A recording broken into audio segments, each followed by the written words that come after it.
the scene. He's got the voice that's mean, asking those questions that you never seen. He's got that fire, burning bright and clean. Andrew Keen making waves, break the routine on the Keen on show. He brings the heat, asking the minds, digging deep till they bleed. No sugar-coated truths, no lies to deceive. Andrew Keen, the master of the interview beat. He's got the knowledge, he's got the flair, challenging ideas with a fearless stare. With every question, he's uncovering what's there. Andrew Keen, a truth seeker, he's aware. Hello, everybody. We're back to the subject of labor, of workers. We've done all sorts of shows in the past on it. We did a show back in 2022 on early 20th century radical workers and their war with the state. Other shows on females, women in the labor force in terms of unionizing workers. Others on Walmart workers asking why they're still broke. Even a show with Vanessa Veselka, one of America's leading novelists, about how you write about labor exploitation in contemporary fiction. The one area that we haven't done are kids' books, young adults' books on labor, and that's changing today. We have J. Albert Mann, an award-winning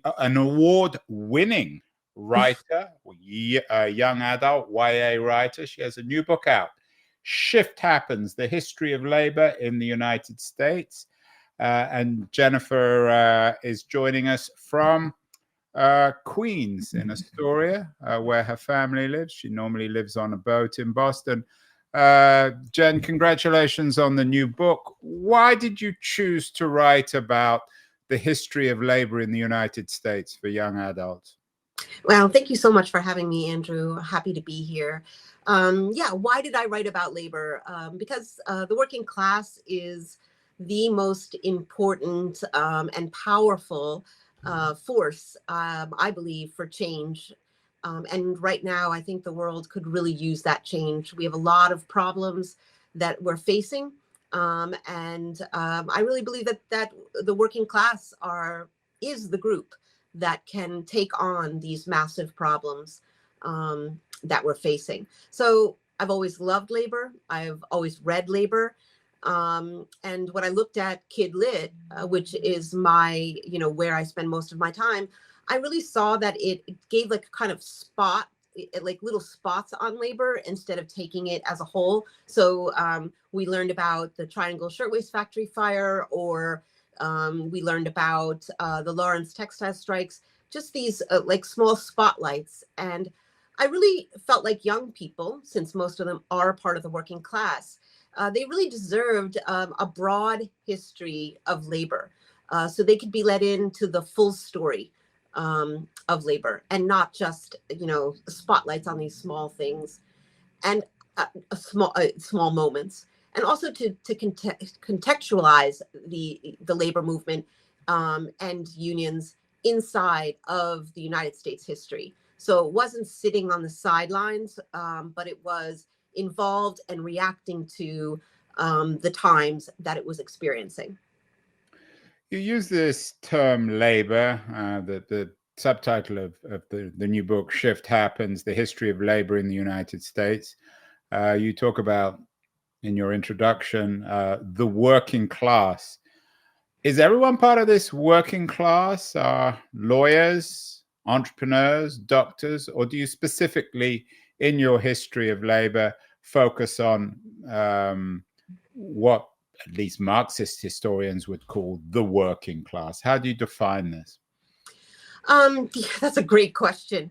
And it's one that gets asked a lot. And how I would personally define it is that, if you work for a living, then you're part of the working class.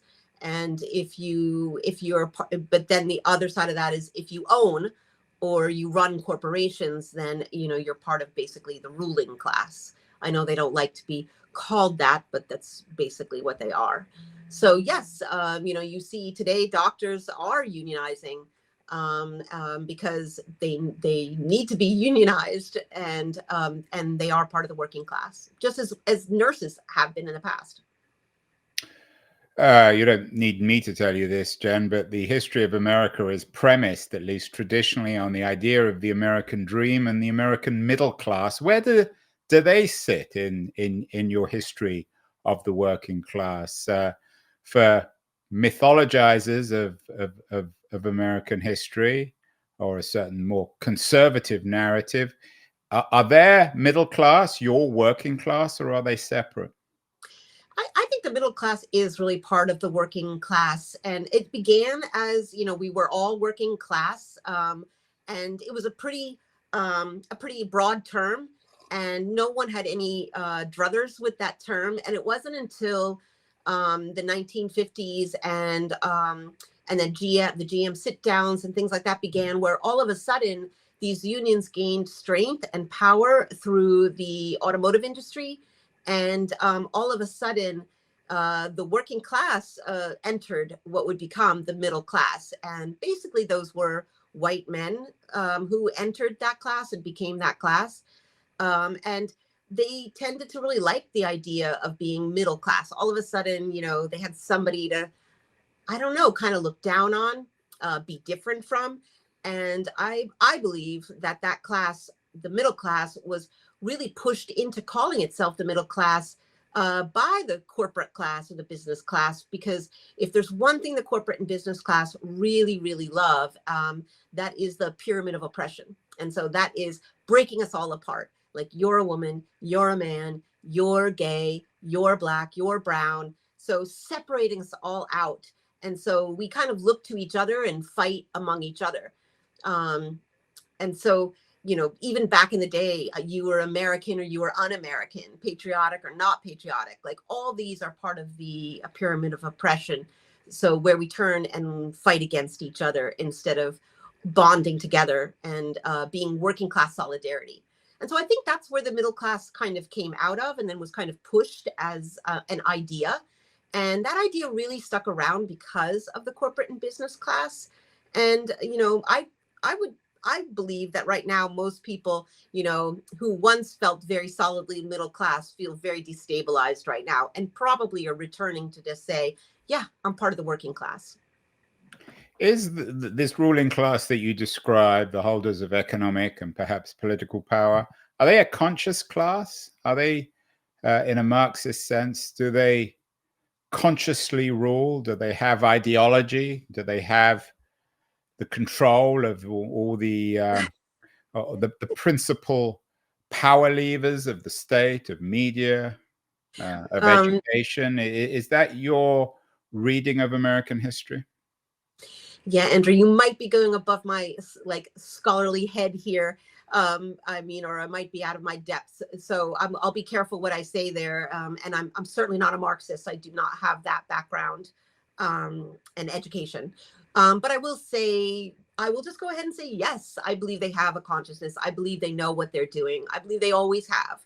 And if you read Shift Happens, you can see how they've been getting together behind the scenes for 4 centuries.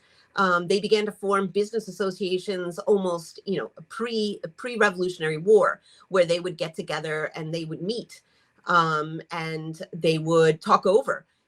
They would collude on pricing, collude who was going to do what, keep things within themselves. And they're still doing that. They're still doing that today.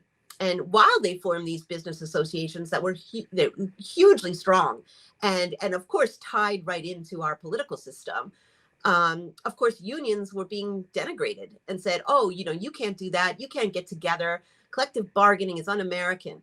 And so, of course, they were doing exactly that. They were getting together. In your presentation of the history of labor in the United States and Shift Happens, do you think you take a Madisonian reading of American history? Madison, of course, one of the founding fathers and perhaps the most influential in terms of shaping the nature of the American Constitution and democracy, argued that we're not angels, we're all self-interested, and that America, like any other society, forms into faction. So for you, are the ruling class and the working class, are they just a kind of faction, or is there something un-Madisonian about these two groups that you've been following in your work? Yeah, I wouldn't agree. I mean, I wouldn't agree with that. No, I think we're much more cooperative than we let on. And I know sometimes in this country, we talk so much about competition, but we're also a very cooperative, humans are also very cooperative. And we're also, we come together and we do a lot of things together and with one another. So, I think we're kind of sold this idea that, hey, we can never come together, we can never cooperate, we're all out there for ourselves. And and I even think that science has proven, why do we jump out and save someone if a speeding car? Why is our gut reaction to leap and grab that person away? So there's all these instances, even in the animal kingdom, about how animals have cooperated with one another, and build communities the same way that humans build communities. So no, I believe we need each other, and I believe that we can actually be for one another. And I don't think we're stuck in a situation where an us and them forever. Jen, how do you place slavery in your history of labor in the United States, given that slaves labored, but they weren't formally part of a labor movement? Do you distinguish the history of slavery from the history of the American working class, the free working class? No, I don't distinguish. They were definitely part of the working class. So in the book, I begin with Christopher Columbus landing in the Bahamas in 1492. And, even the Locono Nation was a part of what I will call the American working class, because that's where we began. So indentured servants and definitely slavery, they were a huge part of our story. Like I said in the beginning, I really wanted to contextualize what it means to be working class and the working class story, to see American history through the eyes of working class people. And those include Black Americans, and those include enslaved people who were brought here against their will. They were definitely working for a living here on American soil, and they really made an impact, because free labor really was a problem for paid labor. And of course, the fight between the North and the South, on that point, white workers up North were like, shoot, like Southern, landowners basically said, listen, this can't be. Eventually, industrialists and factory owners are going to have to see that all workers should be enslaved. I'm not clear on your point. You're suggesting that some people wanted to enslave all workers. Was there a difference? I mean, there's a long history of this. Marx wrote about it in the 19th century. Was there a fundamental difference between the industrial or the agricultural, the free industrial agricultural working class in the 19th century in America, and the African-American enslaved workers? Well, if you go and look back at the history, and I'm not exactly sure what you mean by difference. So conceptually, I mean, were they basically equally exploited? They were not equally exploited. You kind of, we can't really compare what it meant to be enslaved and what it meant to be indentured. How were they treated at the time? Like, on different like plantations in the South. But no, you cannot compare it. An enslaved person was owned by someone and could not leave. And maybe an indentured servant by law was also owned, but they were only owned for a certain amount of time. And they definitely, the stature that they that they existed under was very, very different than enslaved folks. Jen, one of the great questions, and I know you address this in the book, is why there's been so little, and it's a very frustrating, I think, narrative from the point of view of progressives, why it's been so problematic to bring Black and white workers together in similar political movements. It sometimes happens, but all too often, Black and white workers have been separated, maybe true today in the 2020s. What's your explanation for that? I mean, I would explain it as the pyramid of oppression. So I would explain that, it works really well for the owning class, the business class, or corporations to separate us out and to have Black people fighting white people, and to have men fighting women, to have all these different groups, even today, with, LGBT and, racism, ableism, like all these things exist. I'm not saying they don't exist. They absolutely exist. But I'm saying that they are used within our society to pull us apart. And it's called the pyramid of oppression. And when you separate us into bricks, you can pile us all on top of each other and then have us fighting one another instead of coming together in solidarity with one another and really taking our battles and our problems straight as unions and to the owning class. So your pyramid of oppression manifests itself in stretches of the ruling class, the owners of labor, the entrepreneurial, the rich, to divide and conquer labor, blacks and whites, men and women, Hispanics and other communities.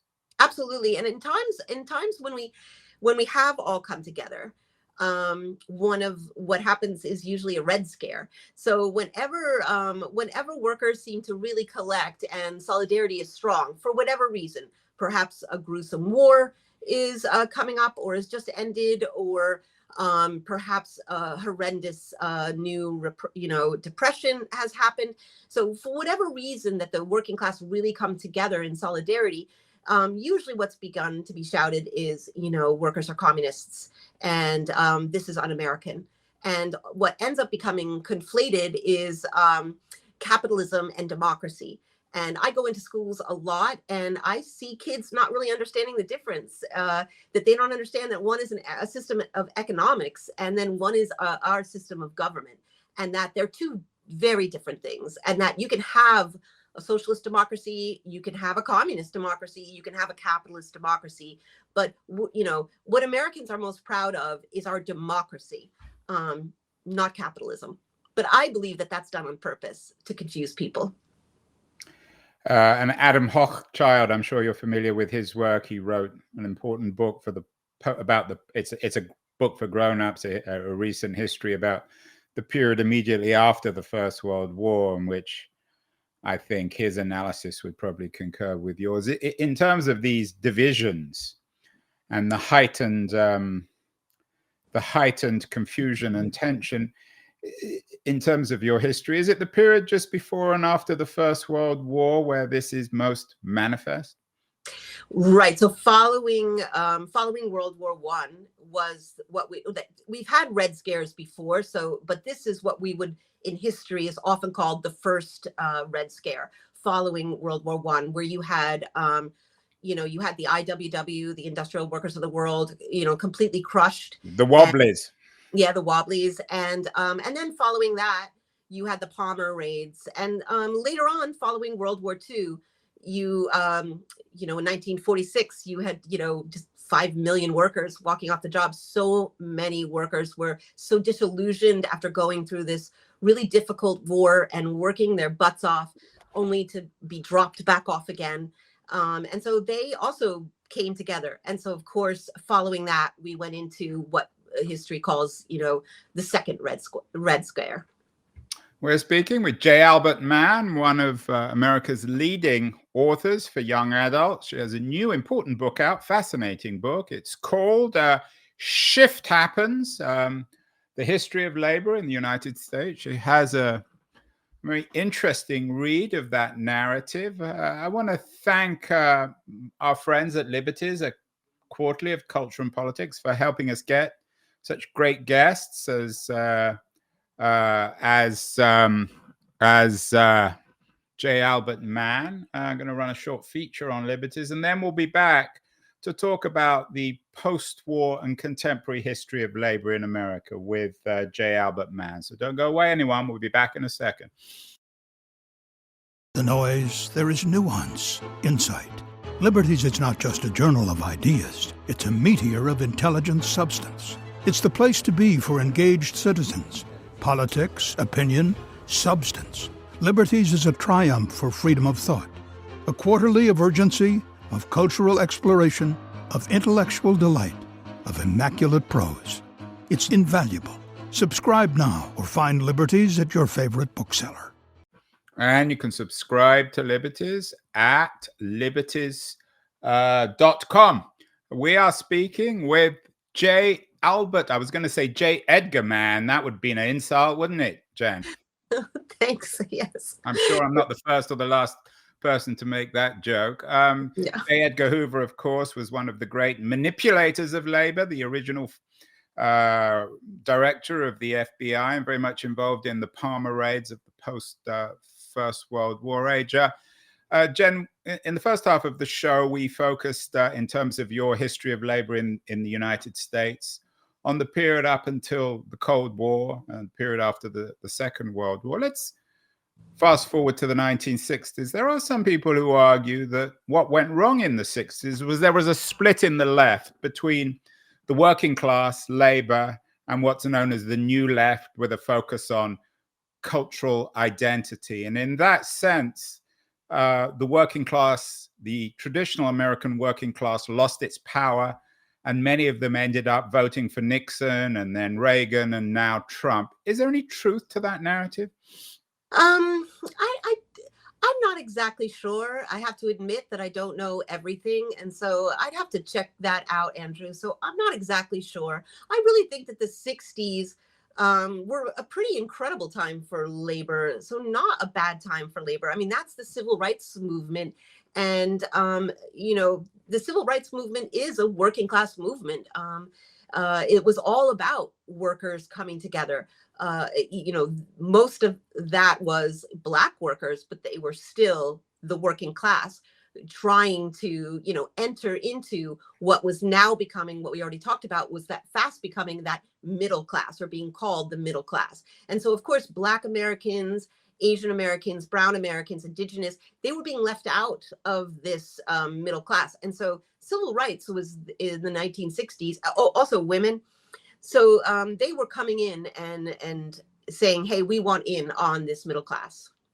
So I think it was a pretty exciting time for labor. And given that your book's called Shift Happens, what about the shift, Jen, within the white working class that historically very strongly pro-Democrat and shifted in the late 60s to Nixon and then Reagan and now Trump? How would you make sense of that? Is that part of your pyramid of oppression? I would definitely say, and people have asked me, who's more labor, Republicans and Democrats? And I will say that, both of them have never been too much to write home about for the working class. I don't think there's really a champion, for the working class in either party in the last, 30 or 40 years. Certainly in my lifetime, there hasn't been a champion. The Republicans, they do go a little bit harder. They're harder on labor. And so the Democrats are a little bit easier. But that doesn't mean that they're pro-labor. That doesn't mean they're a champion of labor.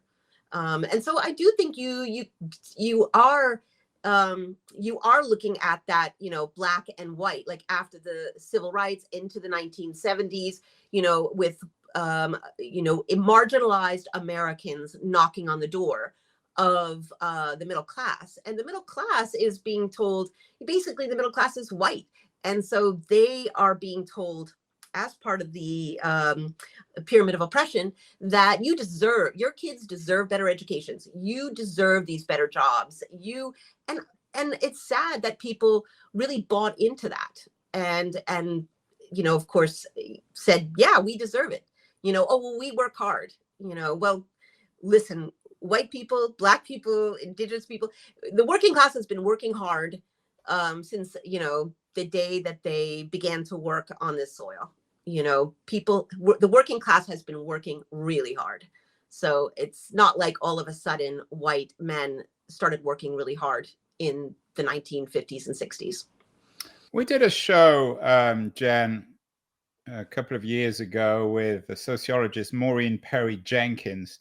Not sure if you're familiar with her work. She's done some interesting research on how parents' job shape not just children's well-being, but how they think of themselves in terms of this book? Of course, you're getting into the heads of kids, or you want them to read this.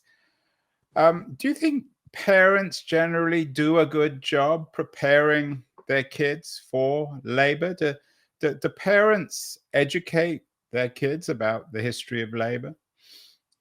I think, it depends on, the parent. I don't know how, Andrew, I don't know how knowledgeable a lot of Americans are on labor history. It's kind of a buried history. It's kind of under there. And, if we hear about labor history at all, we hear about kind of old timey things like, the Lawrence textile strike, bread and roses, or we hear about the Triangle Shirtwaist Factory fire. We tend to make it like, oh, labor was yesterday. And again, that's part of the story of labor, is to try to denigrate. We don't need it. It's old school, we're above and beyond it. And so, of course, we're under 10% in labor unions at this point. So I don't know how much of that history is out there and accessible. And that is what I was trying to do with Shift Happens. It's to make the story from beginning to end completely accessible. And so you can see the march of time and the march of labor through the history of the United States. You're not just learning about the horrific event, in downtown Manhattan, when, 150 girls had to jump to their deaths. So it's more connected to history. And so do parents teach their kids labor history? No, I don't think they do. I don't think it's really a known history. But do parents teach their kids about work or the workplace? I really think it's the same as it's always been. It's a perspective issue. And it's one thing, if you look at, even the presidency and you think George Bush too, it's what the father is, the son becomes. And, if you were a blacksmith, now, you became a blacksmith. If your father's or mother's a doctor, a lot of times you will become a doctor. And that's because what you grow up and what you see. And so that's the perspective you're given. And of course, with public education, we try to change that and give kids, the perspective all around them. It's a very difficult thing to do. You mentioned the triangle, the terrible tragedy of the triangle shirt fire. I think it was during the First World War in New York, or just before the First World War. Your book deals with a lot of these tragedies, 19th century Louisiana, early 20th century Colorado. For a 12 to 16-year-old reading this in 2024, some of them might think to themselves, well, why should I care about what happened in Louisiana in 19th century? I need to go out and get a job. I might be lucky to go to college. If not, then I'm going to have to get an hourly paid job. I become part of the precariat. Why does that history, Jen, matter to the kids of the 2020s? I think it matters a lot because kids today are mostly a part of the working class. They will be going out there to get those jobs. And if they do have, if they are fortunate, I'll put it in air quotes, to go to college or university, they're going to be entering that workforce 4 years later. Only now they're going to be entering it with, $160,000 to $200,000 in debt to pay off. So should they care about what's happening around them to the workforce and the complete inequality that's skyrocketing? That 26 men own more wealth than half of the world. I mean, that's a pretty incredible statistic. And, what is that statistic? What's underlying it? And, I would say that kids will care because it's going to be, climate change. It's going to, whether I take your point on that. But my question was more, why should they care about what happened why should they care about, and I'm just curious as to your response, why should they want to read a history of labor? Why should they care about what happened in 19th century Louisiana or early 20th century Colorado? And I believe it's because it's still happening today. So, and we say, oh, that's past, that's done. And I don't believe that history is linear in that, things are always getting better. And so they could say, oh, back in the day, those, 15-year-olds jumped to their death. But that doesn't happen today.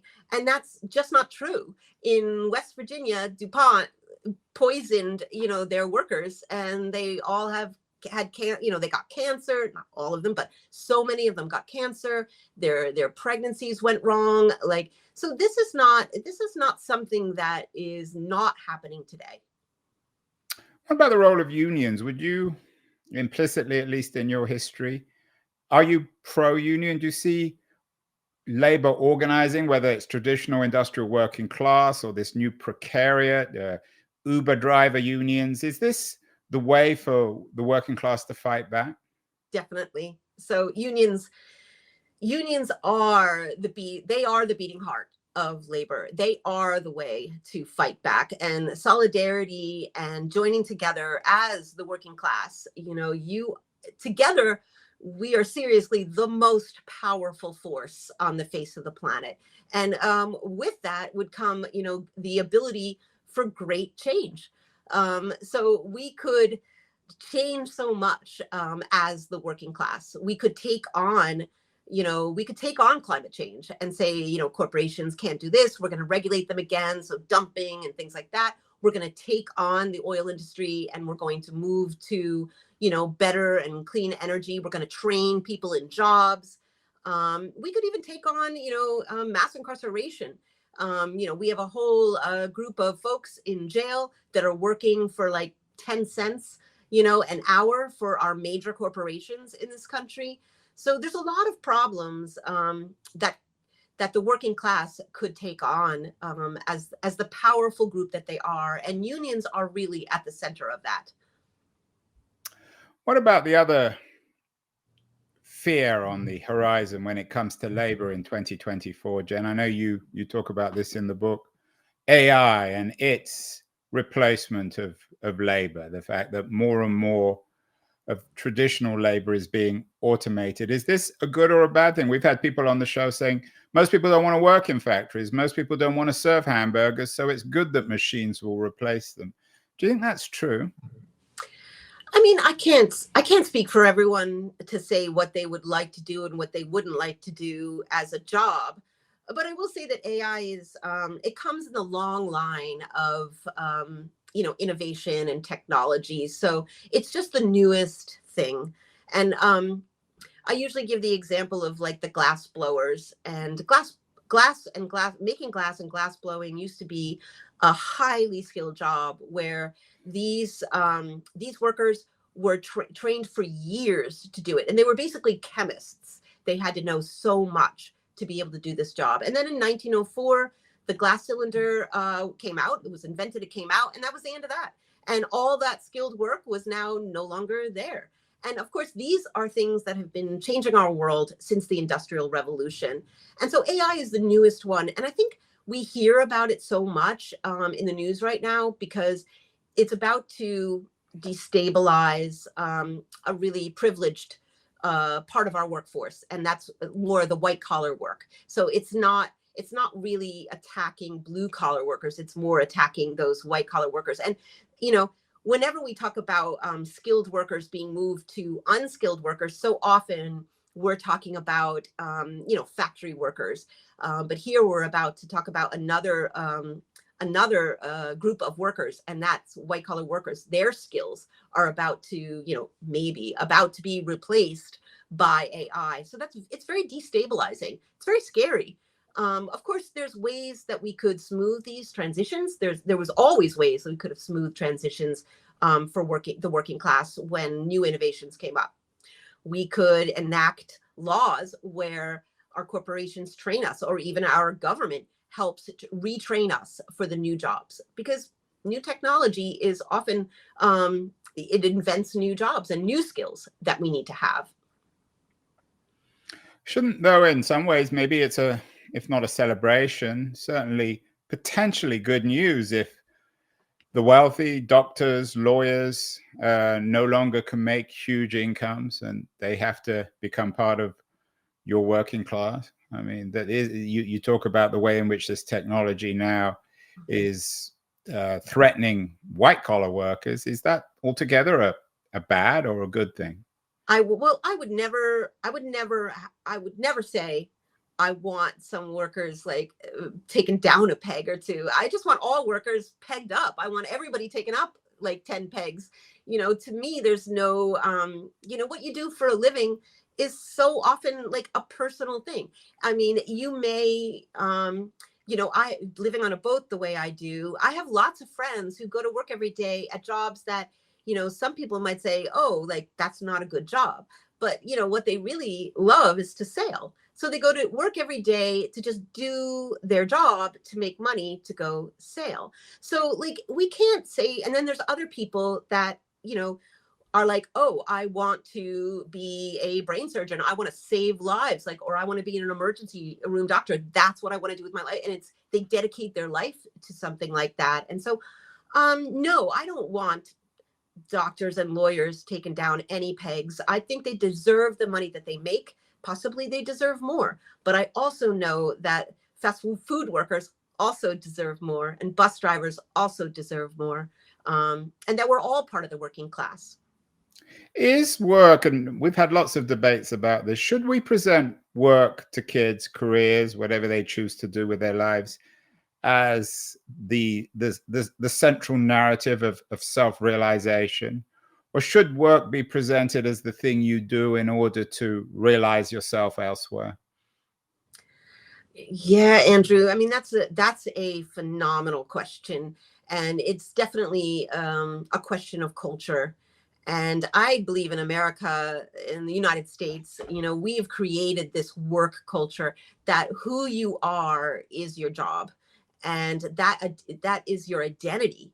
And I'm always shocked because, of course, I grew up in the United States. So I swim in the muck that is our culture. And so I totally admit that I can be very biased in my thought processes, and I have to stop myself. So if I meet someone and they tell me what they do, I immediately make certain connections or thoughts or whatever about them. And I really have to stop myself because, we are not our jobs. I think that our jobs can be very important. I mean, there literally are people out there saving lives.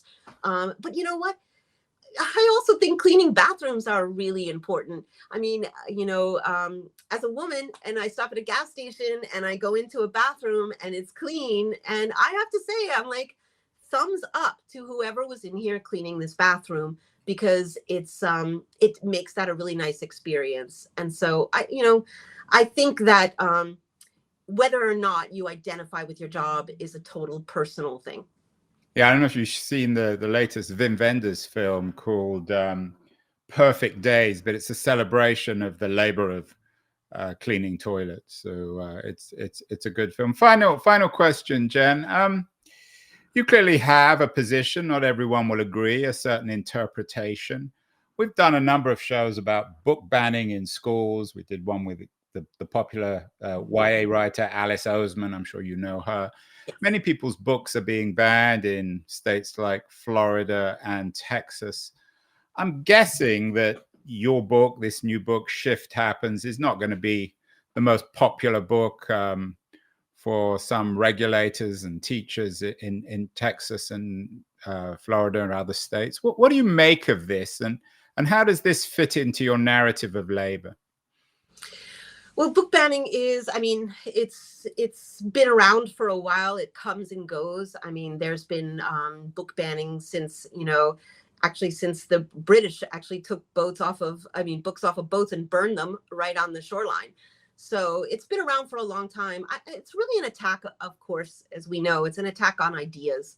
And it's, it can, on one hand, it can feel so ridiculous because they're like, oh, these books are dangerous to children.